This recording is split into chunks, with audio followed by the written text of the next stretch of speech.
Itu tadi. Misalnya Fir'aun itu orang pakai status yang diajarkan Allah ke kita. Fir'aun adalah wujida ba'da alam yakun. Fir'aun adalah makhluk yang sekarang ada, tapi dulu-dulunya tidak ada. Padahal sebelum ada Fir'aun sudah ada bumi, ada langit, ada matahari. Sebelum ada Yesus, ada Isa, sudah ada bumi, ada matahari. Artinya apa? Zaman langit bumi ada, penyebabnya Isa apa enggak? Enggak kan? Karena dia ada setelah adanya langit dan bumi. Fir'aun juga gitu, Yesus juga gitu, semuanya begitu. Makanya Allah mengajari kita apa? Hal ata alal insani hinum minad dahri lam yakun syai'am madhkura. Katakan manusia itu siapa? Manusia adalah makhluk wujud yang dulu tidak ada.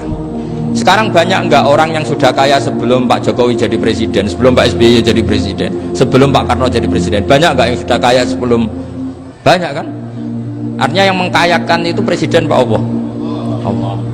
Sekarang kamu miskin, kamu nggak bisa nyalahkan Pak Jokowi. Sebelum Pak Jokowi presiden kamu sudah miskin.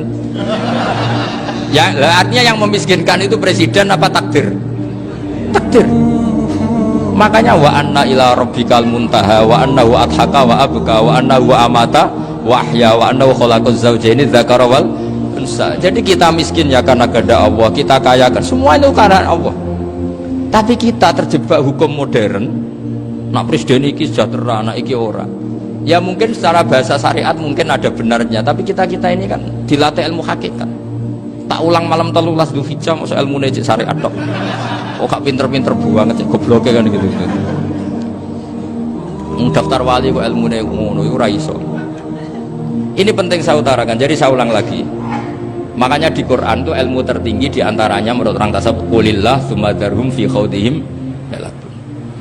Saya itu gak pernah takut mati meskipun saya masih muda, karena saya bayangkan mati itu ya baik-baik saja. Ketika saya hidup ya gak tahu cara ngelola nyawa saya, kenapa kok gak pergi? Kamu tahu caranya ngelola nyawa kamu, kok gak mati sekarang? Gak tahu kan? Tahu-tahu masih hidup kan? Tahu-tahu diutang semacam-macam lah. Sebenarnya kita zaman hidup pun gak tahu cara ngelola nyawa kita, cara kerja jantung kita, cara kerja paru-paru kita. Nanti setelah kita mati pun gak tahu caranya hidup ketika dia. Tapi anehnya kita, mosok manusia sudah dilemah iso hidup lagi. Memangnya kita sekarang bisa hidup karena kita tahu-tahu ya hidup. Ditekdir anak yang melarat, pesek elek, orang lain ditekdir anak kiai Gus Mulyo. Kita kan tidak pernah bisa milih bapak itu ora iso. Ngerti-ngerti anak Karmen, anak Karlan itu sudah gak tahu. Artinya gini, ya sudah ya Allah, ketika saya hidup ya tidak tahu kenapa saya hidup, pasti engkau yang menghidupkan. Ketika saya mati juga gak tahu kenapa saya mati, pasti engkau yang menghidupkan dan mematikan. Maka saya akan baik-baik saja di akhirat, karena ketika di dunia Tuhannya yang engkau, ketika di akhirat Tuhannya, dan sifat engkau tidak akan rubah, tetap arhamur rahimin. Makanya dulu wali-wali itu kalau mau mati ya santai aja. Saya itu Umar bin Abdul Aziz, itu ulama-ulama dulu kalau mau meninggal itu, kalau keluarganya nangis marah besar. Memangnya mau kemana kamu nangisin saya? Lah kamu kan mau mati, memangnya mau kemana kalau mati? Ya kembali ke Allah. Ya susahnya apa? Di dunia ya milik Allah, di akhirat milik Allah. Inna sholati wa nusuki wa mahyaya wa mamati lillahi rabbil alamin. Yang aneh sampai harus melarat orang wani mati, aneh tenan. Ya karena sampean tahu mungkin di akhirat lebih miskin lagi kan. Terus repot terus. Coba kalau dari awal kita menstatuskan diri kita biadillah, inna sholati wa nusuki wa mahyaya wa mamati. Tapi kamu salah status, mengatakan kehidupan adalah momen untuk mencari kesejahteraan, kehidupan adalah momen untuk cari karir. Kamu mensifati kehidupan secara salah, jika kamu terjebak nyari karir, nyari kaya. Coba kalau kamu pakai mazhabnya Sufi, kehidupan adalah pemberian dari Allah untuk kembali kepada Allah. Kematian ya seperti itu. Akhirnya ya santai saja. Inna sholati wa nusuki wa mahyaya wa mamati lillahi rabbil alamin. Istri juga gitu. Saya itu tidak sombong. Saya itu mulai nikah sampai sekarang itu hampir gak pernah tukaran sama istri. Sama istri saya itu sering bilang gini, Gus, sekali-kali kalau saya ngamuk itu diwales, dilawan, supaya saya punya musuh katanya. Betul ya? Ya saya bilang gini, Allah itu maha baik sama saya. Ketika harmonis, ganjaran saya ya lewat harmonis itu, sehingga saya ngasih uang menyenangkan Anda. Ketika Anda marah, ganjaran saya lewat sabar. Ya sudah, itu semuanya baik. Kalau kamu marah, saya tidak dapat pahala. Makanya kalau kamu marah tak dengerin. Ini cara Allah membuat pahala tanpa bayar, kata saya. Justru kalau pas rukun itu untuk dapat pahala harus nyervis, jajak nukokno kelambi mahal. Boros itu pahala yang boros katanya. Tapi kalau kamu marah ini pahala paling murah, nggak usah biaya, dapat apa? Pahala, cukup sabar. Lu tuh kalau terlatih lama-lama dapat ya biasa saja. Ulama dulu seperti itu semua. Imam Syafi'i itu pernah ada orang baik sekali sama beliau, orangnya itu munafik padahal. Tapi kalau setelah keluar dari Imam Syafi'i dia memaki-maki Imam Syafi'i. Suatu saat beliau dikasih tahu orang yang tadi muji-muji jenengan tuh di luar maki-maki jenengan. Imam Syafi'i itu guyu sebenarnya bukan alhamdulillah. Muridnya kan janggal. Ini dikasih tahu gitu, alhamdulillah. Kenapa Imam Syafi'i dia kan di luar maki-maki jenengan? Berarti aku wong wibawa, ning ngarepku rawani jenengan. Ya jadi dianggap enteng saja melihat. Berarti aku wong wibawa, ning ngarepku ora wani. Ya sudah. Terus ketika ditanya, tapi itu kan bahaya bagi anda karena memfitnah anda gini-gini. Kata beliau, zaka Allah. Yang kritiknya bahaya itu hanya Allah Ta'ala. Yang lainnya nggak bahaya. Karena ini makhluk doif, gak penting. Loh kamu sampai tersisa dikritik orang karena kamu nganggap makhluk itu penting. Ini gobloknya sampai ya. Goblok segoblok-gobloknya itu. Coba kalau kamu mensatukan makhluk tetap makhluk, kritiknya tidak penting. Selesai kan? Selesai enggak?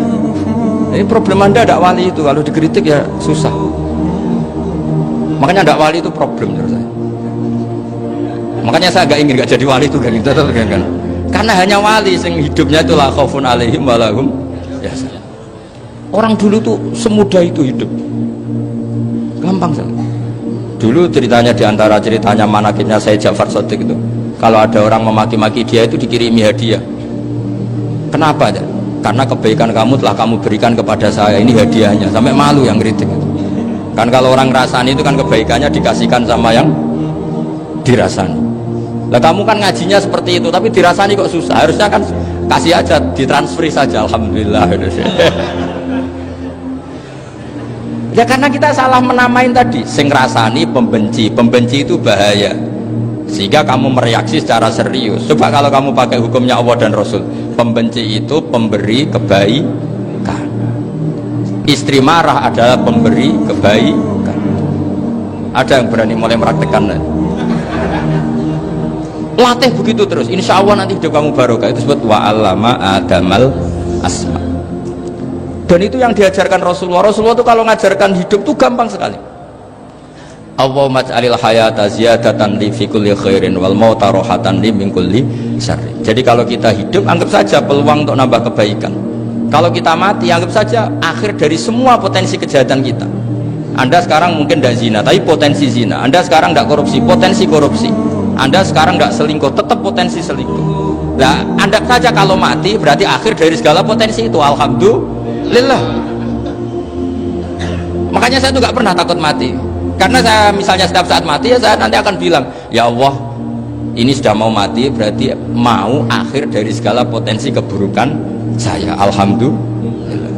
Makanya itu ulama-ulama dulu kalau ada preman mati, saya guys tonggone ragil muni saya, walau preman kurang ajar, saya guys tonggone tetap ragil muni saya. Padahal kiai ini muni saya guys pun mati pun buatan sakit macam-macam nih pasti. Karena dia dengan mati berarti rohatan mengguli syarrin, keburukannya tidak terulang lah. Lah keburukan nggak terulang lagi itu saya apa buruk? Saya. Makanya kiainya minta saya ge niki tonggone cek menengahin. Saya ge menengahin. Makanya suatu saat kalau ada gitu kamu harus bilang apa? Saya pun buatan jahat malih pun mati. Jadi kayak apa coba? Coba sekali-kali statuskan kalau al hayat adalah ziyadatan lana fi kulli khairin. Al maut adalah rohatan lana min kulli syarr.